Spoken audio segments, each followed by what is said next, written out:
नमस्कार. सिविक मिररच्या बिंब प्रतिबिंब या खास मुलाखतीच्या कार्यक्रमामध्ये आपले स्वागत. एखादी प्राचीन मूर्ती खूप जीर्ण झाल्यानंतर त्या मूर्तीचे आयुर्मान वाढवण्यासाठी आधुनिक तंत्रज्ञानाचा वापर करून मूर्तीला वज्रलेपन केले जाते. या प्रक्रियेमुळे मूर्ती पुढील अनेक वर्षांपर्यंत टिकून राहण्यास मदत होते. आज आपण या विषयावर बोलणार आहोत. आपल्यासोबत आहेत वज्रलेपन शास्त्रातील अत्यंत कुशल समर्पित व्यक्तित्व स्वाती ओतारी. पुरातन प्राचीन काळातील झिजलेल्या आणि भग्नावस्थेतील मूर्तीवर शास्त्रीय संस्कार करून झळाळी देण्याची कला आज मोजक्याच कारागिरांना अवगत आहे. हा विषय भावनेचा आणि श्रद्धेचा असल्याने नवीन कारागीर पटकन जोखीम स्वीकारत नाहीत. पुरुषांचे वर्चस्व असलेल्या या कलेमध्ये स्वाती ओतारी मात्र पारंगत असून गेल्या 15 वर्षांमध्ये त्यांनी प्रसिद्ध मंदिरांतील मूर्तींना नवी झळाळी दिली आहे. वज्रलेपन हा एक संस्कृत शब्द आहे ज्याचा अर्थ वज्रासारखे मजबूत लेपन असा होतो. योगाभ्यासात वज्रलेपन म्हणजे शरीराला वज्रासारखे स्थिर व कठीण बनवणे. हा लेप साधारणतः खनिजे आणि इतर घटकांनी बनवलेला असतो. ही केवळ एक रासायनिक प्रक्रिया नाही. भारतीय मूर्तिशास्त्र ही केवळ एक कलाशाखा नाही, ती अध्यात्म, विज्ञान आणि सौंदर्य यांचा संगम आहे. आणि या परंपरेत वज्रलेपनाच्या प्राचीन तंत्राने देवमूर्तींना त्या सजीव रूप देतात. स्वातीताई, वज्रलेपन म्हणजे नेमकं काय याबद्दल तुम्ही आमच्या प्रेक्षकांना माहिती द्या.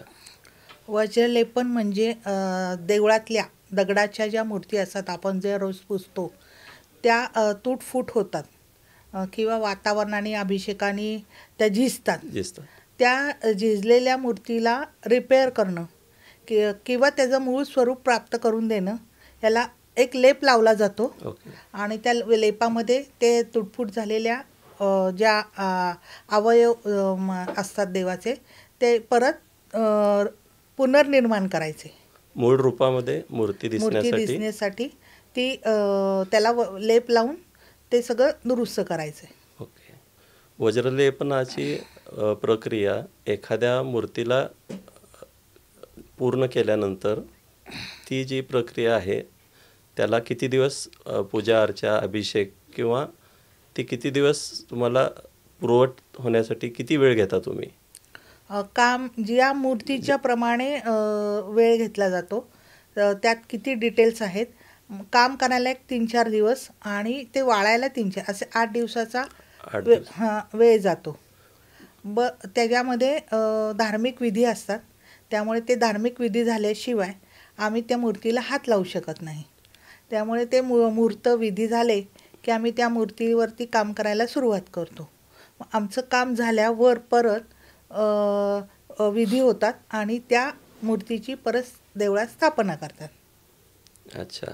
ह्या वज्रलेपनासाठी तुम्हाला विशेष दिवस किंवा मुहूर्त यासाठी असं काही तुम्ही ठरवलेलं असतं का की याच्यात आपण हे करायचं आहे? गुरुजी मुहूर्त काढून देतात. बरं. त्याप्रमाणे आम्ही ते काम करतो. बरं. तुम्ही भारतातल्या एकमेव वज्रलेपन करणाऱ्या स्त्री कलाकार आहात. किंवा आपण असं म्हणूया की महाराष्ट्रामध्ये पुण्यासारख्या ठिकाणी तुम्ही अशा स्वरूपाचं काम करताना तुम्हाला विशेष कधी दडपण असं आलं का की या मूर्तीचं आपल्याला काम करायचं आहे, याच्या मूळ स्वरूपाला, रूपाला, मूर्तीच्या धक्का न लागता ते पूर्वत आणायचे आणि आपल्याला ही रिस्क घ्यायची आहे, की ती रिस्क घेताना तुम्ही कुठल्या पद्धतीने विचार करता? त्या मूर्तीचा शास्त्रीय अभ्यास करता, आधी फोटो बघता का, इंटरनेटची मदत घेता का, की आणखीन कसं? जिथे मूर्ती असते की देवळात, तिथे आम्ही आधी जाऊन पाहून येतो. कारण ती पाहिल्याशिवाय तिथलं फोटोत आणि प्रत्यक्ष पाहण्यात यात खूप फरक असतो. त्यामुळे तिथे जाऊन पाहिल्यानंतर आपल्याला कळतं की काय केलं पाहिजे किंवा कशा प्रकारची मूर्ती. कारण फोटोमध्ये आणि याच्यामध्ये भरपूर फरक असतो. त्यामुळे ते पाहिल्याशिवाय आम्हाला कळत नाही की काय केलं पाहिजे. किंवा मग थोडा ती सांगत असतात लोक की ही मूर्ती ह्याची आहे, आम्ही ही पुजतो म्हणून. पण ते नक्की ती आहेच का असं आपल्याला पण पाहिल्याशिवाय कळत नाही. असा तुम्हाला कुठला अनुभव आहे का की मारुतीची मूर्ती आहे आणि पूजा करायची आहे आणि प्रत्यक्षात मूर्तीच वेगळी होती किंवा आणखीन काय, असा एखादा अनुभव असेल तर तुम्ही नक्की सांगा. आत्ताच आम्ही महिन्यापूर्वी पुण्याजवळ काम करून आलो. ते लोक मारुती म्हणून पूजत होते बरं. वर्षानुवर्ष, आणि ती प्रत्यक्षात मूर्ती महिषासूर मर्दिनीची निघाली. अरे वा. हां, त्यामुळे त्या लोकांना म्हणजे कारण मारुतीला 4 हात नसा. जेव्हा आम्ही पाहिलं प्रत्यक्षात जाऊन व्हिजिट दिली तेव्हा ते 4 हात होते. मी त्यांना सांगितलं, नसतात मारुतीला 4 हात नसतात ना, ओके. 2च हात असतात. मग त्याच्यानंतर आम्ही महिन्यापूर्वी जाऊन काम करून आलो तेव्हा ते सगळा शेंदूर काढल्यावर ती महिषासूर मर्दिनीच निघाली. वज्रलेपन करणाऱ्या व्यक्तीला मूर्तिशास्त्राचं विशेष ज्ञान किंवा त्याला अ, जुन्या आता प्राचीन एवढ्या मूर्ती असतील 500-100 वर्षापूर्वीच्या, किंवा तुम्हाला काम करताना असे प्रसंग आले असतील, तर असं तुम्हाला जाणवलं का की या गोष्टीला शास्त्रीय आधारच पाहिजे किंवा ज्ञानच पाहिजे? विष्णूच्या हातामध्ये जर फूल असेल, शस्त्र असेल, किंवा याचं तुम्ही आयडेंटिफिकेशन तुम्ही स्वतः कसं करून घेता की नाही इथं हे असणार आणि आपल्याला हे कोरीव करायचं आहे किंवा याला आपल्याला दुरुस्त करायचं आहे? दुरुस्त म्हणण्यापेक्षा काही आपल्या मागच्या ज्या लोकांनी पुस्तकात काही लिहून ठेवले संदर्भ आहेत की विष्णूच्या हातामध्ये डाव्या हातात हे शस्त्र असेल तर काय म्हणतात, उजव्या हातात असेल तर काय म्हणतात, कमळ असेल तर काय म्हणतात. तर हे प्रत्येक त्याच्याप्रमाणे ती नावं बदलली जातात. हां, त्याप्रमाणे मग थोडीफार माहिती का विना तुम्हाला पाहिजे. अगदी पूर्ण अभ्यास नाही केला तरी थोडे संदर्भ पाहिजेत, त्याचे आधार पाहिजे की ह्याला काय म्हणतात, त्याला काय म्हणतात. तर त्यामुळे तुम्हाला काम करताना जास्त सोपं जातं. असं कुठल्या देवतेचं काम करताना तुम्हाला दडपण वाटतं की या मूर्तीचं काम आलंय तर खरं, आणि आपल्याला उदाहरणार्थ दुर्गा देवीच्या मूर्तीचं काम करायचं आहे, आपल्याला या मूर्तीमध्ये खूप व्हेरिएशन आहेत, असं तुम्हाला कुठलं वाटतं की बाबा ह्या मूर्तीचं काम आलंय आणि आपल्याला हे सजीव पूर्वीसारखंच सगळं करायचं आहे?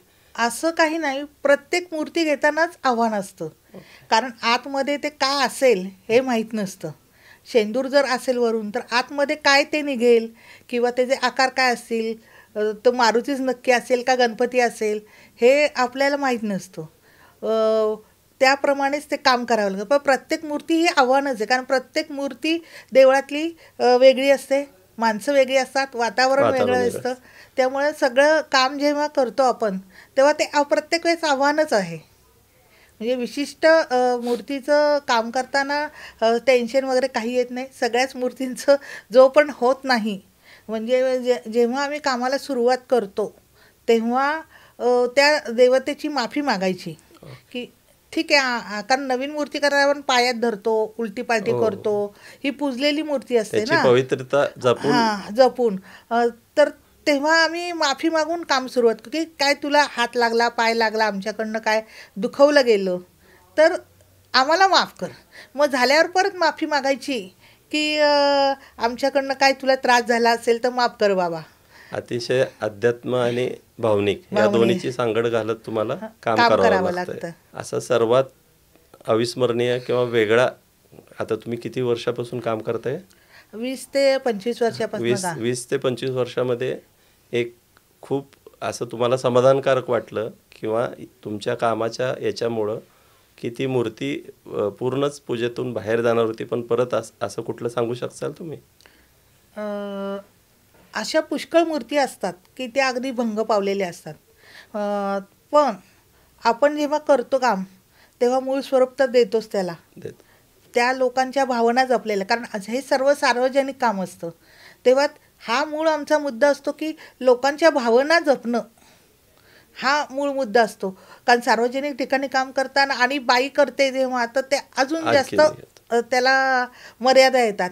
मग लोकांच्या काही मी अशा प्रतिक्रिया पण हे म्हणजे ही बाई करते आणि देवळात जाते, म्हणजे हा सुद्धा मुद्दा आहे की लोक म्हणतात की बाई असून म्हणजे पुरुषाचं हे असताना क्षेत्रामध्ये बाई काम करते.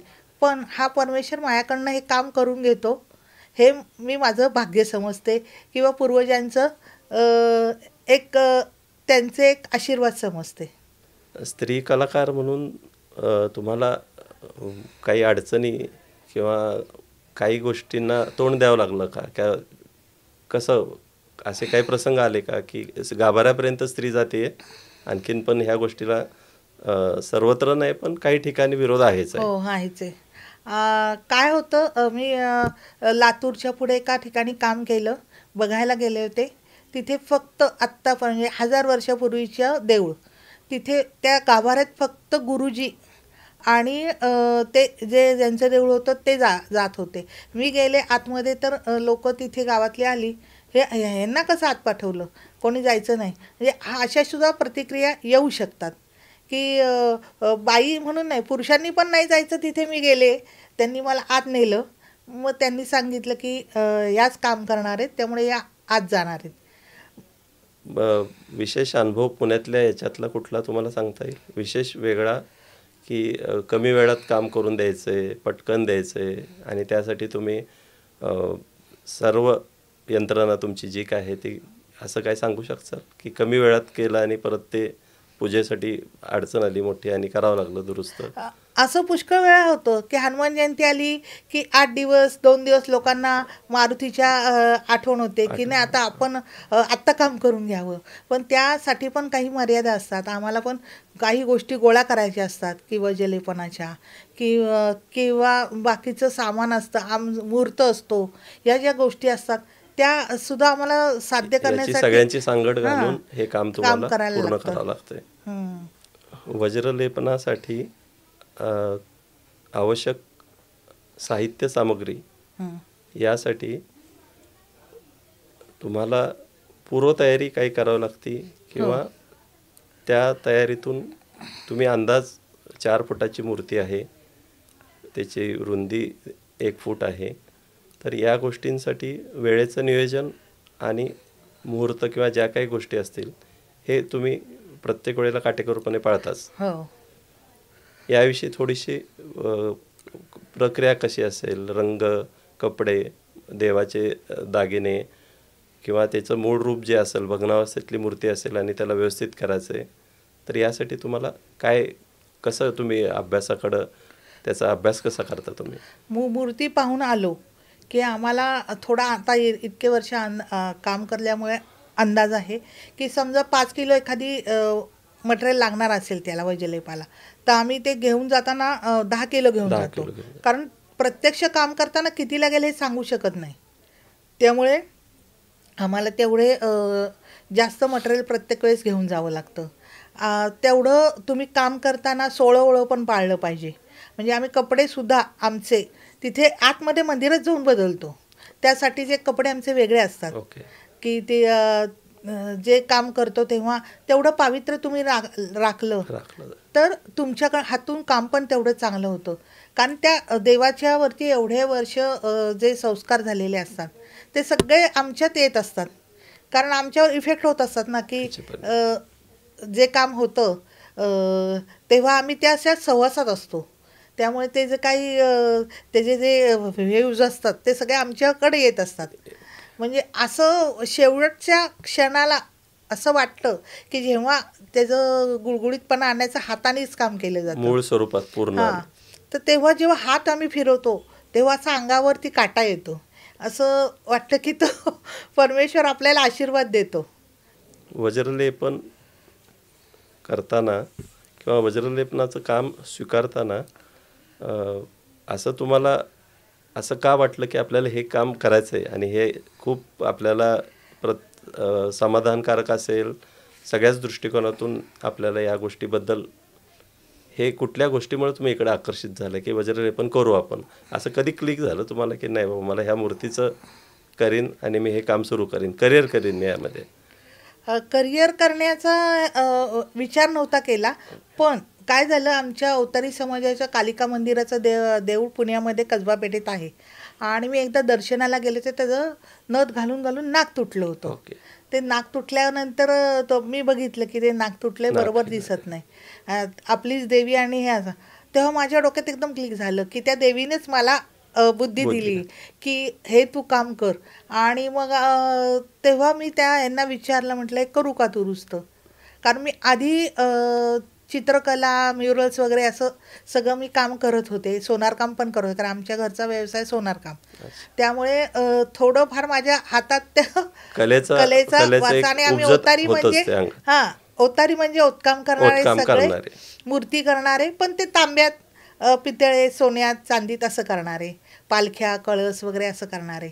आणि मी हे दगडामध्ये. फक्त हा फरक, कारण ह्याच्याकडं का जात नाही, कारण त्याच्यावर तुमचे इफेक्ट होत असतं तुमच्यावर त्या देवाचे. आणि जुन्या नवीन करणं सोपं, पण जुन्याला दुरुस्त करणं अवघड, कारण त्याचा कुठलंही मागचं संदर्भ नसतो.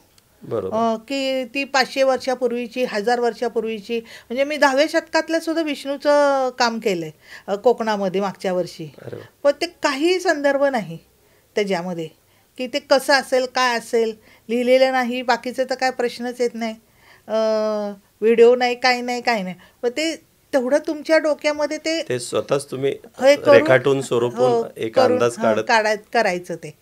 त्यामुळे हा जो जुन्या मूर्तींना दुरुस्त करणं, त्यासाठीच लोक त्याच्यामध्ये काम करत नाहीयेत. म्हणजे पुरुष पण नाही आणि बायका पण नाही. ही एक वेगळीच रिस्क आहे की अध्यात्म एखादी मूर्ती जर मूळ स्वरूपात नाही आली तर ते भावनिकच डायरेक्ट त्रास होतो. की हे असं पाहिजे होतं आणि हे असं झालं. बरोबर आहे. वज्रलेपन झाल्यानंतर मूर्तीची नेमकी कशा प्रकारे काळजी घ्यायला पाहिजे? वज्रलेपन केल्यानंतर त्या मूर्तीला अभिषेक आपण जो घालतो, त्यात जे दही असतं ते वापरू नये. आणि आत्ताचं जे कुंकू आहे त्याच्यामध्ये केमिकल असतं. पूर्वीच्या कुंकू हळदीपासून तयार करायचं, त्यामुळे त्या मूर्तीला काही इजा होत नव्हती. पण आता काय होतं, त्या मूर्ती झिजतात. त्यामुळे 99% नाही, 100% दही आणि कुंकूचा वापर करू नये, म्हणजे मूर्तीचं आयुष्य जास्त वाढतं. दुसरा प्रश्न असा की महाराष्ट्रामध्ये कुंकू, हळद या तर गोष्टी नक्की असतात. अभिषेकमध्ये दूध, दही आणि मध या गोष्टींचा वापर सर्रास होतो. अगदी घरच्या जरी मूर्त्या असल्या तरी आपण हे प्रकार करतो. मंदिरात तर 100% होतो. तर थोडं सविस्तर असं अपेक्षित आहे की कुंकू अजिबात नको. हळदीपासूनचं कुंकू पण असतं, ते चालतं, पण रेग्युलर कुंकू नको. दही पण नको अजिबात. दही पण, दह्यामध्ये पण केमिकल असल्यामुळे दह्याचा वापर करू. दूध चालेल, मध चालेल, तूप चालेल, फक्त दही वापरू नये. आणि इतर धातूंच्या पितळाच्या मूर्ती असतील किंवा चांदीच्या मूर्ती असतील, त्यांना त्यांचं स्वरूप बदलायला तुम्ही प्रयत्न करता? हो, केलाय. अच्छा. करते पण आणि केलाय पण. बरं.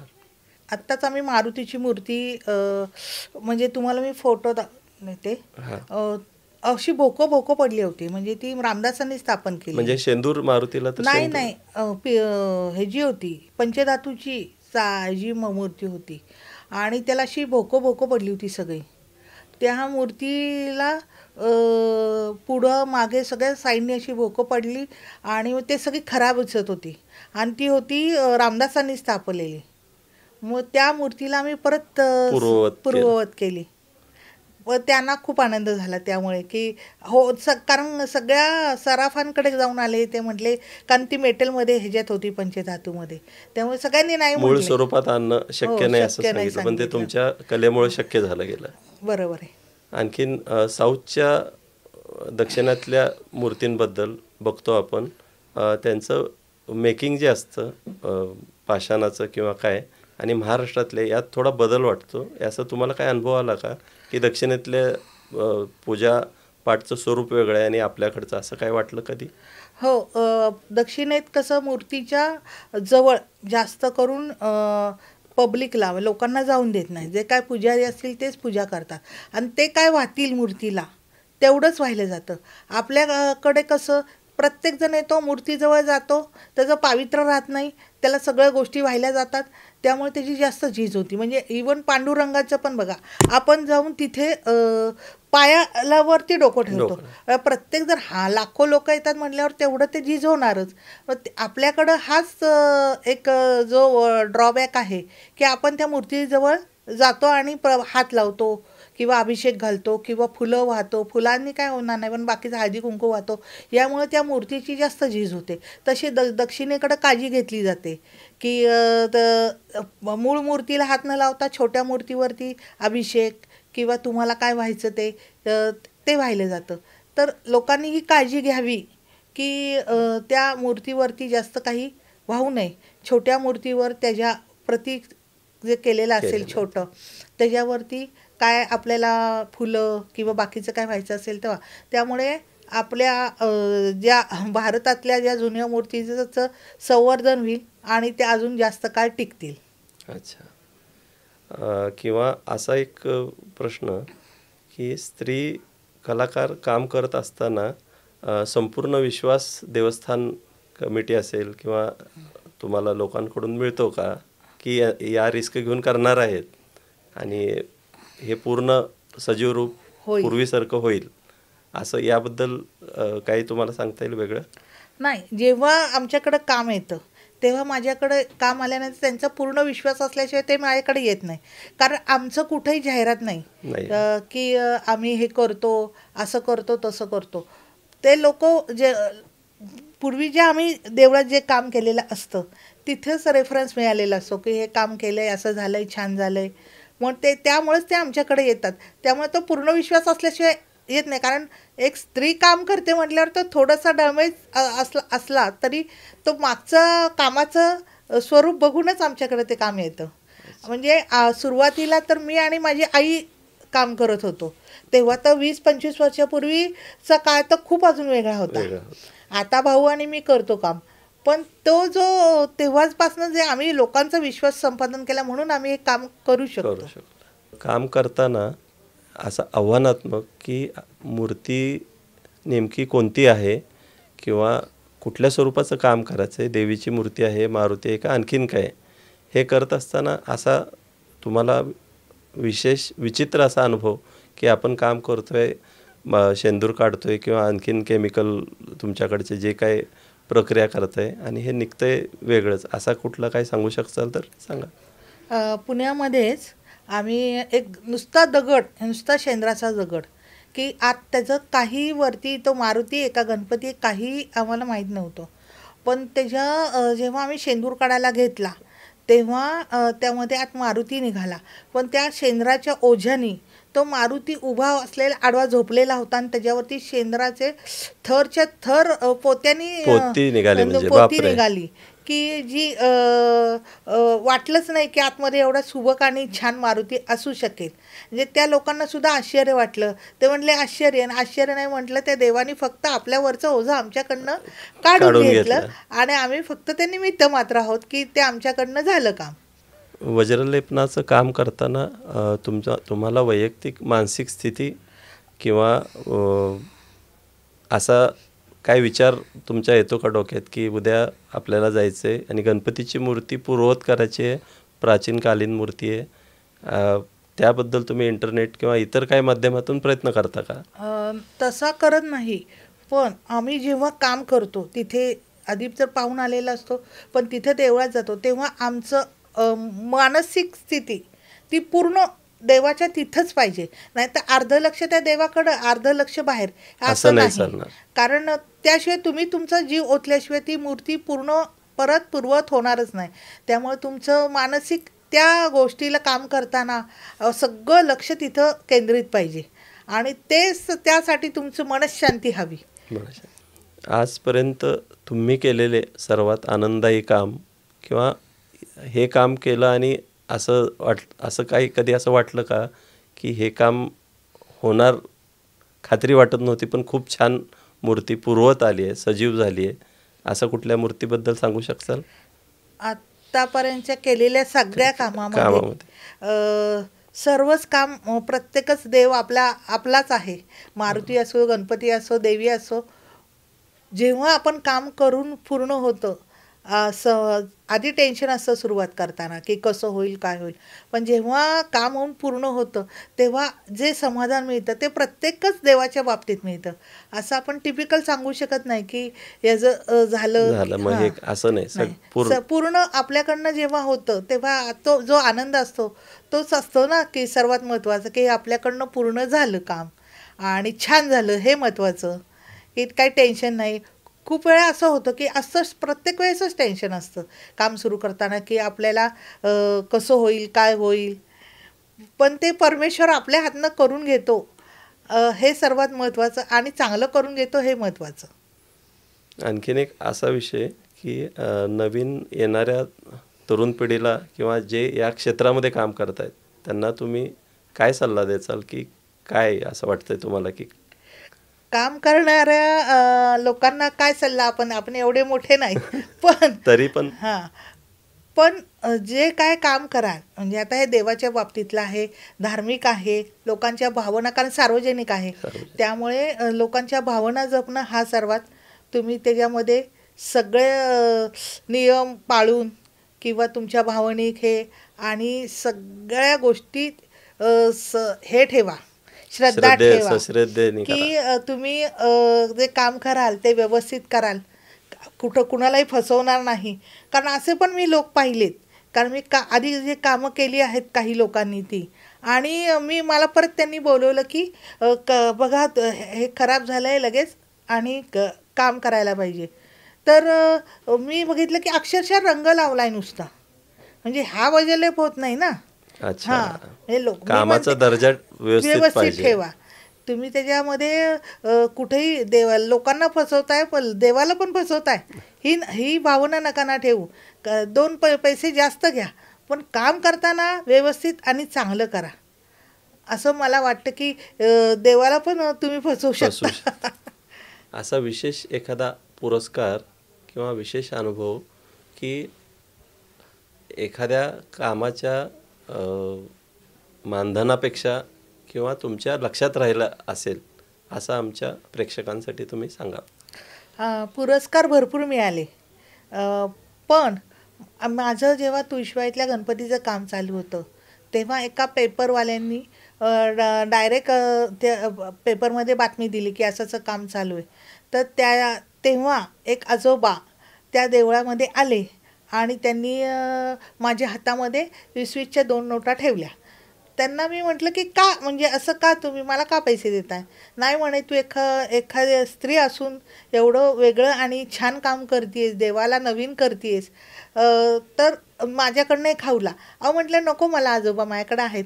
नाही म्हणे, तू खूप छान काम करतेस तर तुला हे पैसे घे. मग मी त्यांच्याकडनं एक 20 रुपयाची नोट घेतली, म्हटलं हे ठेवा तुम्हाला.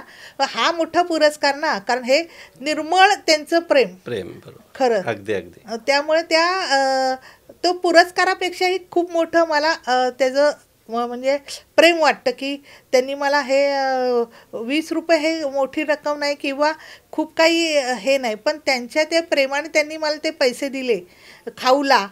हे फार मोठा पुरस्कार आहे, मोठा हा पुरस्कार आहे. नक्कीच नक्कीच. तसंच मी महाडच्या गणपतीचं काम करत होते आणि एक आजी होत्या, त्या रोज आम्हाला काम 3-4 दिवस आम्ही होतो, रोज दुपारी सरबत घेऊन यायच्या. म्हणजे त्यांना खूप, म्हणजे त्यांचा खरं त्या मंदिराशी काही संबंध नव्हता, पण आम्ही एक काम करतो, एक बाई काम करते म्हटल्यावर त्यांना खूप त्याचा जिव्हाळ्याचा विषय होता. तर ते रोज सरबत मला घेऊन करून यायच्या आणि अगदी परत वेगळं साखर वगैरे घेऊन यायच्या की तुला काही कमी नको पडायला, पूर्वतयारी करून यायच्या. आणि त्यांचं जे प्रेम होतं ते मला खूप मोठं वाटलं की खरंच काही त्यांचा तसा त्या मंदिराशी संबंध नसताना अगदी प्रेमाने रोज सरबत घेऊन यायच्या.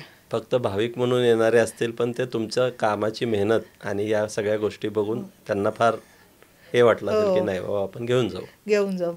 एखाद्या मूर्तीच्या कामासाठी तुम्हाला आवश्यक सामग्री जी आहे त्याची तुमच्याकडं पूर्वीपासूनच तयारी? आम्ही जेव्हा ही दगडाची मूर्ती पुजलेली असते त्याला ॲक्च्युली लोखंड वगैरे वापरायचं नसतं, छन्नी हातोडा वापरायचा नसतो. ओके. की तुम्ही छन्नी हातोडा, कारण त्या मूर्तीला काही इजा होऊ शकते किंवा त्रास होऊ शकतो. देवत्व पण आलेल्या मूर्तीला काही व्हायला नाही पाहिजे. त्यामुळे ती काळजी घ्यायला लागते. त्यासाठी आम्ही लाकडी हाताळं करून घेतली आणि ती लाकडी हाताळं सगळी त्या कामासाठी आम्ही वापरतो. आपण आज आम्हाला केवळ एक कारागिरी नव्हे तर एक जीवन पद्धती, एक साधना उलगडून दाखवली. तुमच्या शब्दांमधून आणि अनुभवातून वज्रलेपाच्या प्रत्येक थराचा गंध आम्हाला जाणवला. तुमच्या पुढील प्रवासाला आमच्याकडून खूप खूप शुभेच्छा. धन्यवाद. ही परंपरा तुमच्यासारख्या समर्पित कारागिरीमुळेच शाश्वत राहील याची नक्कीच खात्री वाटते. आपल्या कामाला सिविक मिररकडून शुभेच्छा. धन्यवाद.